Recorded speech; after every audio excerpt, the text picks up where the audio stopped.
இப்ப பாத்தீங்கன்னா, பிள்ளைங்க எல்லாருமே பெற்றோர்கள, பெரியோர்கள மதிக்கிறதே கிடையாது. ஏதாவது சொன்னா கூட, "உங்க அட்வைஸ்லாம் எங்களுக்கு தேவையில்ல. உங்க வேலைய நீங்க பாத்துட்டு போங்க. எங்களுக்கு எல்லாம் தெரியும்." அப்படின்னு எடுத்தெறிஞ்சு பேசுறாங்க. சில குழந்தைங்க இப்படி எடுத்தெறிஞ்சு பேசுனாங்கன்னா, சிலவர் என்ன பண்றாங்க அப்படின்னா, காதுல செல்போன மாட்டிக்கிட்டு, அவங்க என்ன சொல்ல வராங்கன்றதே கேட்கிறதே கிடையாது. இந்த மாதிரி இளைஞர்கள பத்தி ரொம்ப கவலைப்பட்டுட்டு, ஒரு முதியோர் ஒரு குருட்ட போய் கேட்க போறாரு.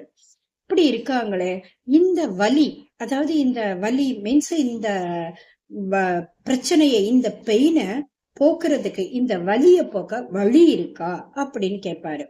அதுக்கு அவரு ரொம்ப அழகா ஒரு கதை சொல்றாரு. ஒரு சிங்கம் படுத்திருக்கு. ஒரு குரங்கு மரத்து மேல உட்கார்ந்து பாக்குது. அது என்ன செய்யுது? மெதுவா இறங்கி இந்த சிங்கத்தினுடைய காதை இழுத்து விட்டுட்டு மறுபடியும் மடமடன்னு ஏறி மேல போய் உட்காந்துக்குது. கொஞ்ச நேரம் கழிச்சு மறுபடியும் இறங்கி சிங்கத்தோட காதை இழுக்குது. மறுபடியும் அது திரும்பின உடனே மேல போயிருது. இப்படி விளையாண்டுட்டே இருக்கு. இதே மாதிரி தினமும் அந்த குறிப்பிட்ட நேரம் அந்த குரங்கு விளையாட ஆரம்பிக்குது.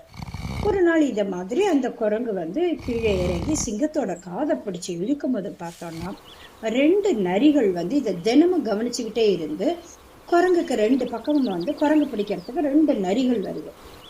இத சிங்கம் கவனிச்சிருது. உடனே அது எந்திரிச்சு 2 நரிகளையும் ஒரு 2 தள்ளு தள்ளி அதுங்க 2யும் ஓட வச்சிருக்கு. அது அந்த நரிகளை தாக்குனதை பார்த்த உடனே இந்த குரங்குக்கு கைகாலெல்லாம் நடுங்குது. சிங்கம் அது நல்லா தாக்குன்றதும் தெரியும். ஆனா கண் முன்னால நேர்ல பார்க்கும்போது வடவடத்து போயிருக்கு அந்த குரங்கு. அப்படி வடவட நின்னுட்டே இருக்குது. அது நின்னுட்டு இந்த நரிகளை விரட்டி அடிச்சிருது இந்த சிங்கம். அப்புறம் இந்த சிங்கம் படுத்துக்கிட்டு அந்த குரங்கை பார்த்து, வா என்னுடைய காதை இழுத்து விளையாடு வா அப்படின்னு கூப்பிடும். அந்த குரங்குக்கு ரொம்ப பயமா இருக்கும். இல்ல எனக்கு ரொம்ப பயமா இருக்குது அப்படின்னு சொல்லும். பயப்படாத, வா நான் உன்னை ஒண்ணும் செய்ய மாட்டேன் அப்படின்னு. இல்ல நீங்க நல்ல பலசாலின்னு தெரியும். ஆனா நான் சும்மா விளையாட்டுக்கு தான் உங்களை பிடிச்சு இழுத்தேன், என்ன மன்னிச்சிடுங்கன்னு. இல்ல என்னுடைய காதை இழுக்கிறதுனால உனக்கு சந்தோஷம் கிடைக்குன்னா எனக்கு அதுவே பெரிய மகிழ்ச்சி. நீ வா இழுத்து விளையாடு அப்படின்னு சொல்லுமா அந்த சிங்கம். இத மாதிரி தாங்க இந்த இளைஞர்கள் இந்த கால இளைஞர்கள் தங்களை குரங்கு அப்படின்னு நினைச்சாங்கன்னா, இந்த சிங்கமாக இருக்கக்கூடிய முதியோர்களை அலட்சியம் பண்ணாதீங்க. அந்த சிங்கங்களை அசிங்கமாக்காதீங்க. காது கொடுத்து கேளுங்க. அவங்க என்ன சொல்ல வராங்கன்னு கேளுங்க. அவங்களுடைய கருத்து உங்களுக்கு ஒப்பில்ல, உங்களுக்கு ஒத்துக்க முடியல அப்படின்னா கூட, நீங்க சொல்ற கருத்தை நாங்க ஏத்துக்க முடியாது அப்படின்றத சொல்லுங்க.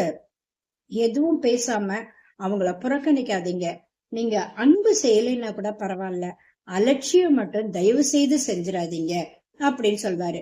இல்ல ஒருவேளை நீங்க சிங்கமா இருந்தீங்கன்னு வச்சுக்கோங்க, இந்த கால இளைஞர்கள் சிங்கமா இருந்தீங்கன்னா தயவு செய்து குரங்காக இருக்கக்கூடிய முதியோர்களை அவங்களுடைய சந்தோஷத்துக்காக நீங்கள் சில இதை விட்டு கொடுங்க அப்படின்னு ரொம்ப அழகா அந்த குரு சொல்வாரு. நன்றி, வணக்கம்.